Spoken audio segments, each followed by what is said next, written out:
Hi, welcome to episode 338 of the Corner of Knit and Tea. My name is Laura. I'm also known as Fluffy Kira on Instagram and Twitter.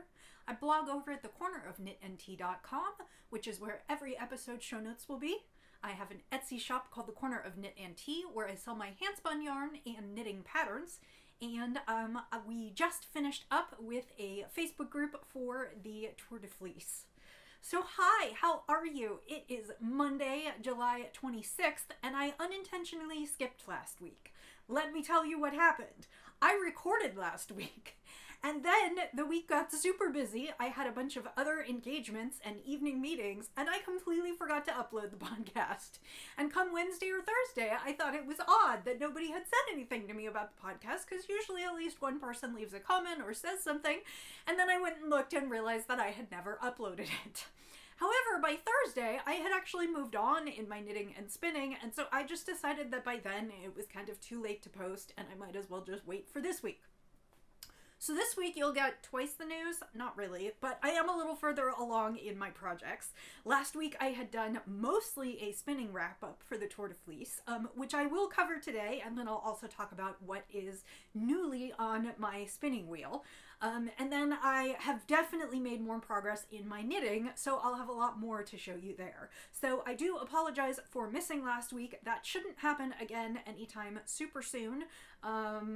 Well, I shouldn't say that. I suppose I'm finally gonna see my parents the first weekend in August, and I don't know exactly when we're gonna get home on Monday. So that one might be pushed a day. But in general, we're not doing a lot of traveling because of the pandemic. So I should be relatively consistent, I hope.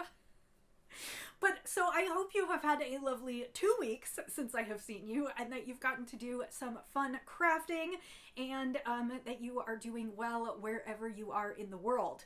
It has been hot here. We have had a heat advisory for the last several days. I have also been on my own for the last several days. My husband is doing RAGBRAI this week, which is a bike ride across Iowa. Basically, they ride from one end of Iowa to the other. I call it sort of a traveling circus. It's not a race.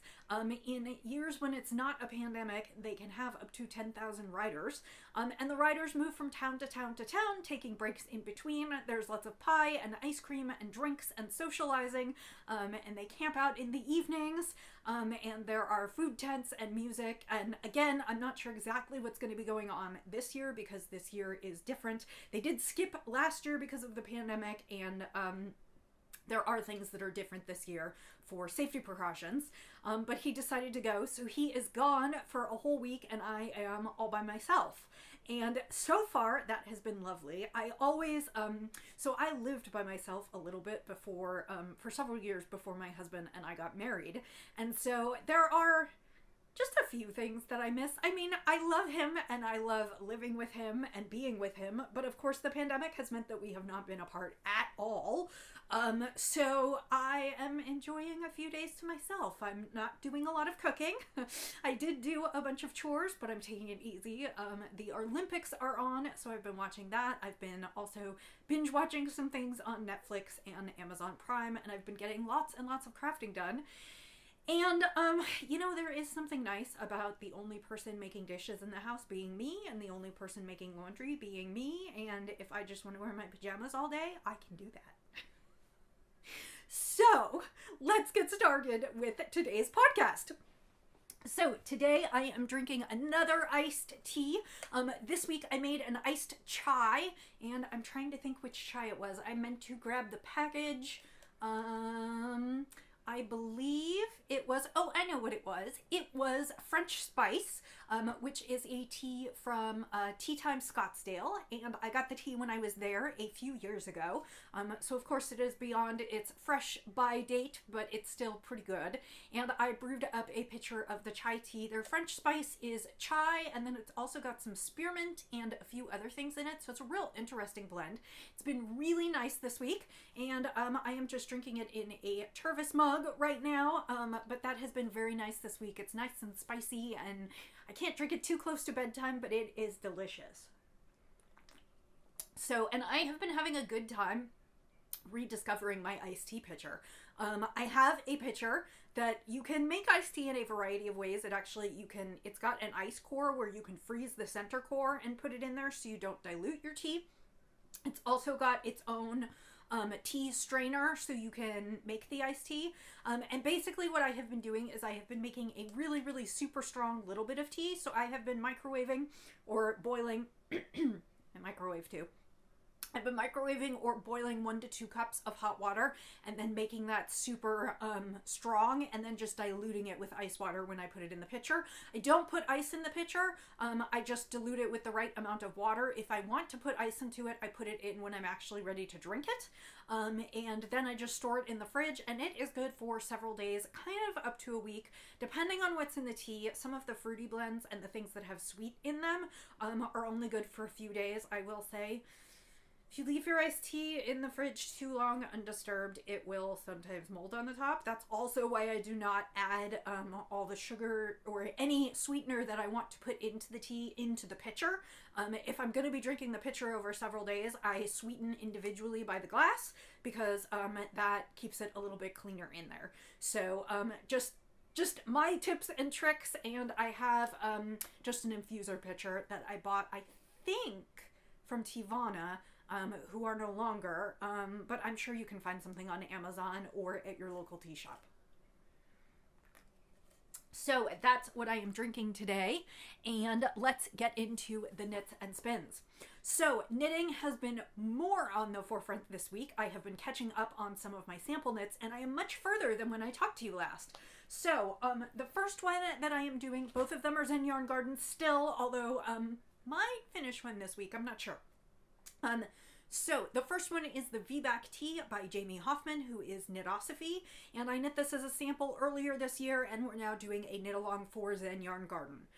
This is a top-down tee, which has a V-neck on one side and a regular neck on the other. The V-neck technically is supposed to be the back. It's called the V-Back Tee, but it is completely reversible, and a lot of people like wearing the V on the front. So basically the challenges are that you are knitting this sort of in a teardrop shape because it's round on one side and V on the other side, and you're knitting it kind of on the bias. You're creating a point on one side and then just a rounded edge on the other side, and then this creates some interesting construction. The tee is written to be knit in fingering weight yarn, and she suggests actually that you can use a fade or a gradient or bits and pieces of leftover sock yarn skeins, and she writes the pattern for 3, 4, and 5 different colors, I believe, and then walks you through color transitions. What we did for the Zen Yarn Garden sample is we used a couple of their Luxe gradient cakes. Those gradient cakes are 750 yards. It's merino cashmere nylon, and merino cashmere silk. It's a beautiful, beautiful base, and they are dyed in gradient colors. So you can basically just keep working and you don't have to worry too much about the transitions. Before I knit the size 6, I am knitting the size 3 right now, so this one will fit me. The sample we decided to make bigger, just so we had more of a size range. And so I have gotten through the first several sections of the knit. And as you can see, I've got the V side with the V point at the bottom, and then I have got the front, which is sort of the rounded edge. And as you can see, the needles do not lie. The V point is much longer than the rounded section, and that is because it's basically being knit on the bias, and then it's also got the dropped section. So the final section, or the final couple sections of the tee, are evening that out, which is doing short row sections around the point here and kind of filling in these triangular areas and the back. So I am right at that point, which was perfect. We had a meeting last night with the people who are participating in the knit along, and so I wanted to show them the progress, and now I'm going to get into that this week. So I don't have a ton left of this gradient cake, although I have a little bit more, because I do the outside portion of this, it got tangled and it flew off the ball winder, I'm told, when they were winding it, and so I have a little bit more that shows the purple and then back into this gorgeous green. And then I do have a second gradient cake in the colorway raspberry, or razzleberry, and that one has pink and purple, and so I'm going to fade that into the bottom.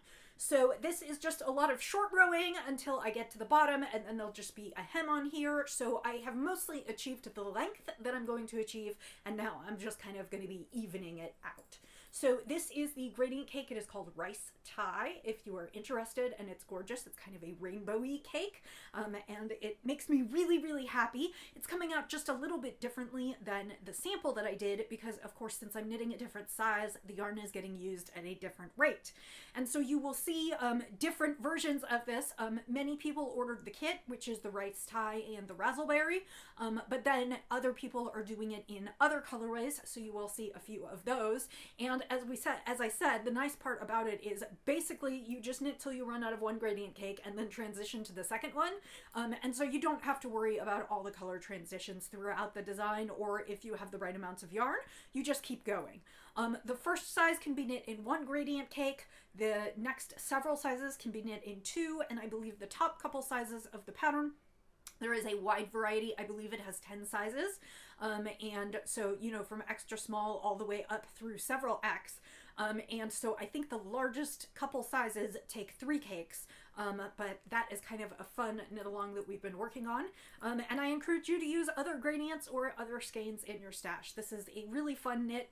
The construction is interesting, meaning it's not quite your standard top-down raglan or anything, but it's not complicated. So you do have a little bit of paying attention to do and some measuring to do, but in general, it's pretty simple, and it creates a really nice fitting tee. So I am excited to have this as part of my summer wardrobe, and my hope is to finish this within the next week or two. I'm probably about halfway done with the knitting. Well, maybe 2/3. So I still have more to go, but I am looking forward to having this done and being able to share it with you soon. But it is decidedly looking more like a sweater now that I have separated off for the sleeves, and those will get just a short cuff when I'm done. So that is the first knit that I've put in a bunch of work on this week. And then the second knit is the other sample that I'm working on for them. This is the Ladyfingers sweater by Morgan Waltersdorf, and this is a colorwork sweater in DK weight. The sweater pattern itself calls for 5 colors, although you certainly could add more if you'd like. And it is a repeating section of color work that sort of looks like cogs on a wheel to me, or I imagine it was supposed to be a little bit like Ladyfingers the pastry, which are just long, thin pieces of kind of a spongy cake. So here is where I'm at, and I'm super excited to show this to you. So this week I actually divided for the sleeves, and then I steam blocked, which did a wonder for the color work and the increases. So now I think it looks really nice. I'm really pleased with it, and I am happy to go on. So, like I said, this is a top-down colorwork yoke pattern. You start at the very neck. There is a little bit of short row shaping. You can see that it is a little bit taller on the back, so the back neck will raise just a little bit higher than the front. And then you go into your series of increases as well as working the colorwork. I got to the point where I was supposed to divide for the sleeves. I divided in the gray section here. That was where they had you divide for sleeves. And then I went ahead and finished the colorwork in blue section because I wanted to carry that over to the sleeves. So this sweater, you can do long sleeves or short sleeves. In the sample, in the pictures, in the pattern, she does short sleeves. And that's what we decided we wanted to do because that can be done in I'm knitting, let's start again.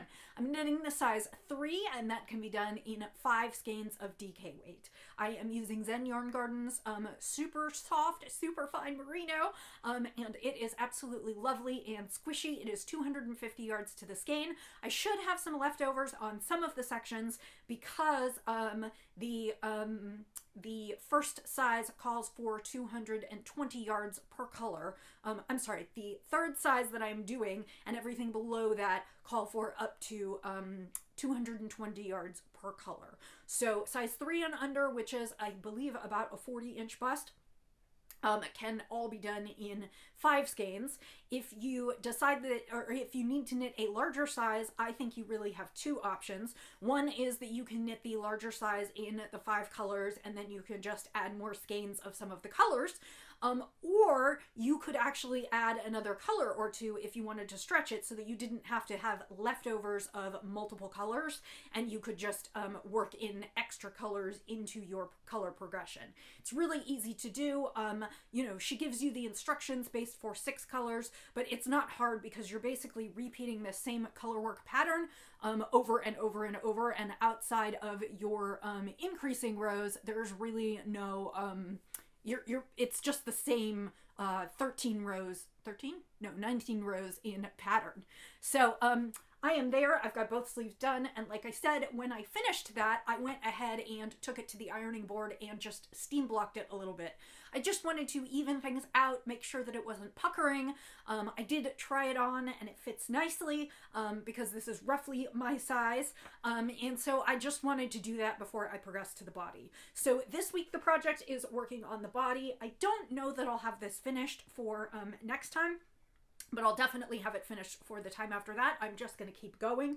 I will say that, for instance, like I probably can only do one more stripe of the gray because the gray had this really, really long section, and the blue as well. I'm getting short on those, so I will probably only be able to do one more repeat of each of those, but that does give me several colors around that, so I should have enough to do the sweater. And in the pattern, it looks like the way she's wearing the sweater is slightly cropped, not super cropped, but definitely kind of hitting the top of your waist, rather than, you know, necessarily sitting down further towards your hips. So my guess is I have another, you know, 7 or 8 repeats of or 7 or 8 stripes to go, and then I will be done. So that is what I'm working on. Again, this is the Ladyfingers sweater by Morgan Waltersdorf, and I'm knitting this as a sample for Zen Yarn Garden. This will be a kit later this fall.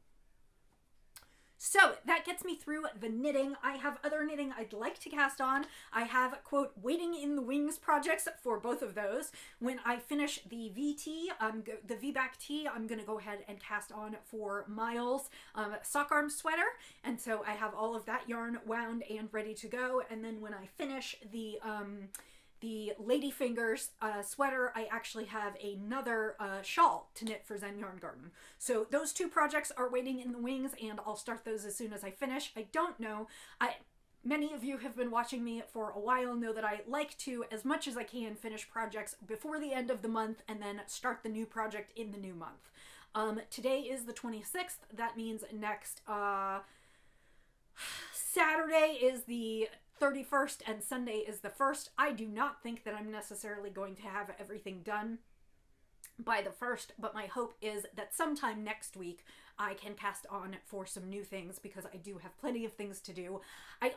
There is a big hole in my knitting space where another sample is that has been taking up quite a bit of my time. Unfortunately, it's a sample that I can't share with you.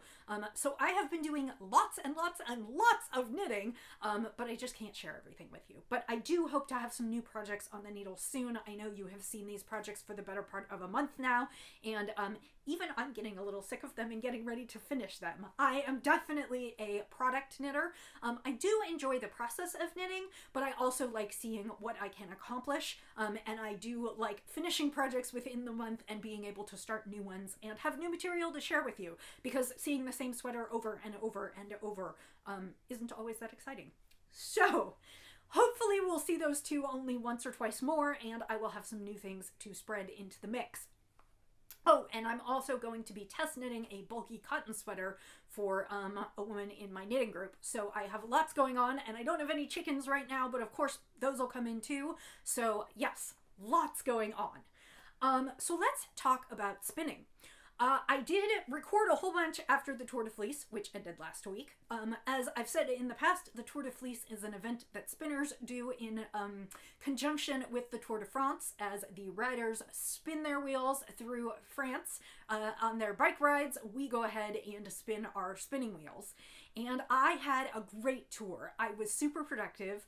Overall, I spun about 2 pounds and 6 or 7 ounces, so not quite 2.5 pounds, but a little bit more than 2 1/4. And all told, I got about 2,900 yards of 2-ply for everything that I spun. I already showed you some of the single skeins that I spun, but I wanted to show you my most favorite spin of the tour, which was my sweater spin. So I finished my sweater spin. This was a coordinating semi-solid from Hello Yarn. It was on Polwarth from the Falklands, which always confuses me because I have to think about it carefully, but it was on Polwarth from the Falklands, and it was this really, really pretty kind of burgundy, brown, plum. I don't have the best color for this, but it's really, really pretty, and I really like it. It's a good color on me. And so I spun this, and I have about 18 to 1900 yards of this. That is enough yardage to do what I was thinking about doing with it, which was knitting myself a boxy by Joji Locatelli, which is a big, oversized, kind of square, boxy looking sweater. I don't know if that is exactly what I will be doing. My guess is two of these skeins have been washed and thwacked and dried, and the other two have not yet, just because I haven't gotten around to it. And so I will need to swatch and see what kind of gauge I get. The boxy comes in 2 weights. It comes in a worsted weight and it comes in a fingering weight. And I don't know exactly what weight my yarn is, but my guess is it's a sport to DK range, so somewhere in between. And my guess is, because it is a big boxy sweater with not a lot of shaping, I can probably use the schematic and my swatch to just go ahead and estimate what I will need, and then just cast on and just knit my adapted version just slightly differently, because basically it's a front, a back, and 2 sleeves. So and then you've got a little bit of, do you want a scoop neck or do you want a V-neck? But in general, it's a pretty basic sweater, and so I should be able to approximate it if I want to. Otherwise, I will look for something else. I don't know. But I'm hoping that maybe this will be my Nanny Swaymo knit come November, and that I will turn this into a gorgeous sweater. So I'm really, really pleased with this. That was the bulk of what I did, because this is 25 ounces, so a little over 1.5 pounds. And then I just had like one little bitty skein of all the leftovers, and I managed to work it out so I got all the leftovers off my bobbins, so I didn't waste anything, which is my favorite part of spinning. So that is the big project that I did.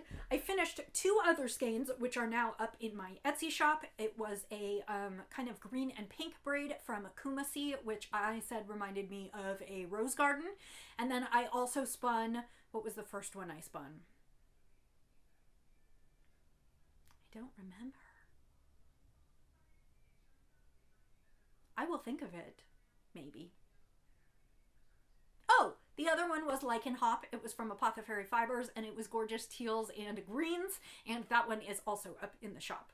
My final spin of the tour was a braid that I showed you way back in the beginning. It was when I was planning my tour spins. It was from Neighborhood Fiber Company, and it was cobblestone roving, which was BFL and silk, and it was dyed in blue and brown colorways, and I finished this one. I'm happy to report that it is a lovely BFL silk. It came out closer to a DK weight, and I think it's probably about 275 yards, but this one will be going up into the shop this week. I just finished washing, thwacking, and measuring it. When I showed it last week, it was unwashed, so now you can see it in all its beauty. It really is kind of a royal blue and then a bunch of brown, and the way I spun it, some of the, sometimes you have 2 plies of blue, sometimes you have 2 plies of brown, and then sometimes you have them mixed in a ply. So it's just a really nice braid. It would be great for something if you're looking for a more neutral, something not quite so colorful, because a lot of the braids I spin have quite a bit of color. But that is the final braid of the tour that I finished. So last week I said, hey, you know, usually the week after the tour I'm kind of all spun out. I'm not going to spin. I'm just going to concentrate on my knitting, and because I had all these samples in progress and was not making as much progress on them as I liked, I said, you know, maybe I'm just going to forego spinning. I didn't. So usually I actually don't feel like spinning the week after the tour. I've spent a couple weeks spinning and I'm like, okay, I'm all spun out. I don't want to look at my wheel this week. Apparently I did, because I started 2 spins. So the first spin is on my treadle wheel, and I started that, I think, late last week, because I had some extra time. I just had some extra time on one of my work days, and I had like an hour or two until it was time to like cook dinner and do other things, and I was like, what am I going to do with myself? And I thought, you know, I'm just going to take out a braid and spin on my treadle wheel. So this is a gorgeous braid that I got from Sheep Spot. And this is Polworth, and it's in the colorway Ascend. And it's just generally in my color wheelhouse. It's got some gray, and then it's got some teal, and some purple, and some kind of light blue, and a lavender into a mauve. And, you know, it's all the colors that I like. The jewel tones, and just really pretty. It reminded me kind of summer. And so I started spinning this. And actually, this one I'm spinning a little bit differently than I usually spin. This one I am spinning straight through. So this is kind of going to be a gradient, a 2-ply gradient. My hope is that my both sides I divided roughly evenly so that they'll match up. It was dyed in a long strip. As you can see here, you can see the color repeats. It actually was dyed in color repeats. So we've got the mauve and the lavender here, and then the teals line up, and then the purples line up, and then, right.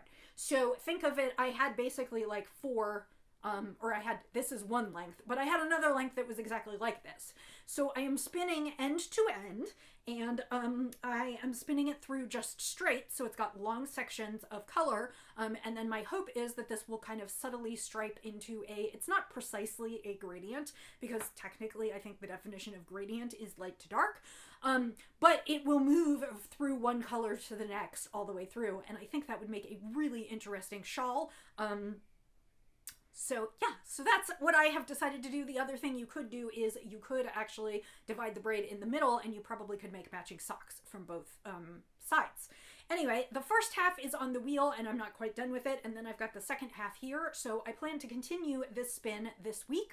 And I'll probably spin some on Wednesday at our knit night and on Sunday at our knit night. I should say that my spinning got off a little bit this week because we actually met for our first knit night in person. Now, the pandemic is long from over, and in fact, we are in a not great hotspot. Missouri is one of the hotspots in the U.S. for the Delta variant. So for the most part, we are staying indoors and keeping to ourselves and wearing our masks. However, we have all been vaccinated, and we decided that if we met in someone's backyard and spread out in our lawn chairs outdoors on an evening, we could hang out a little bit. So that's exactly what we did. There were 6 of us, and we gathered at someone's house, and we just all brought our lawn chairs and our mosquito repellent, and we sat in the backyard, socially distanced, and just for an hour or two, because then it got dark, and we each brought our own beverage to enjoy. And I will say we didn't wear masks because we were outdoors and socially distanced, but we got to spend a little time with each other, and it was really, really nice. Actually, the funny thing is, so we have been using Zoom for our knit nights, and Zoom actually really does accommodate quite well because you do get to talk to each other. So it wasn't even so much the conversation we missed, but we noticed how much better everyone's knitting looks in person. So we realized that, like, one of our group has been working on a sweater all through the pandemic, and it's these gorgeous, gorgeous hand-dyed colors, and they just don't come through on the Zoom chat, and where she's sitting and knitting, the light just doesn't do it justice. And so we actually got to like touch it and see it this time, and it was so funny because it didn't even feel that different to be like in the same space telling jokes and hanging out with each other. But the most amazing thing was just that we got to see all each other's projects, so that was kind of fun. We're not going to do that every week. We are sensitive to the fact that a couple people in the group do have small children, and of course they're not vaccinated yet, but we decided every couple weeks we're going to try and shift and meet in someone else's backyard, specifically in the warm months, so that we can sit outside and do a short socially distanced visit and have a little bit of our knit night, and then on the other nights we will meet on Zoom. But of course my spinning wheel is in my office, and I did not bring that with me. I brought a knitting project, so my spinning content may decrease just slightly sometimes as we go back to meeting in person. So the second spin that I did this week, I don't even have the braid to show you because I finished both halves. I decided this weekend while Wes was out of town that I felt like spinning. So Saturday I spun half a braid and Sunday I spun half a braid, and now all that's left to do is ply. So this is Nestle Road. It is from Hello Yarn. It was one of the club colorways earlier this year. And it is browns and then soft peaches. And there's also some lavender in here, which you can't see because it happens to be under the braid. And this is Corriedale, which is a great blend for socks. So I spun these up on my mini spinner out in the living room while watching the Olympics. And tonight I am planning to apply these. I don't know that I spun it super thin. My guess is these will be sport or DK weight, but they would make really lovely socks. And this is destined for the shop. So I will show you this one next week. And I can't remember if I took a picture of the braid before I spun it. I think I did, so I will be able to include that in there. But like I said, I got a whim. I wanted to spin. My wheel was right there, and I was like, let's grab a braid. And this was actually a braid that I had grabbed because if I had had enough time, I thought I might spin it during the tour, and I didn't get to it. That's fine. I spun more in the tour than I expected to. But so I decided to spin that one this week. So, lots going on in spinning, lots going on in knitting. I have lots of things to work on this week, and I hope by next week I can return to you with a few new things to make viewing a little bit more interesting for you. So, now that I'm 30 minutes in, I will say thank you for joining me today. If this was your first time, I hope you enjoyed it, and I hope you'll come back again. If you are a returning viewer, thanks for overlooking the missing episode last week and for hanging out with me today. I hope that you all have a lovely weekend ahead. I hope you stay healthy, you stay cool if you're in the summer heat, or warm if you're in the winter cold. If you're in the southern hemisphere, I hope that you find something enjoyable to watch, something enjoyable to craft, and something enjoyable to sip. So I will say, as I always do, happy knitting, happy spinning, happy sipping, and I'll see you next time. Bye.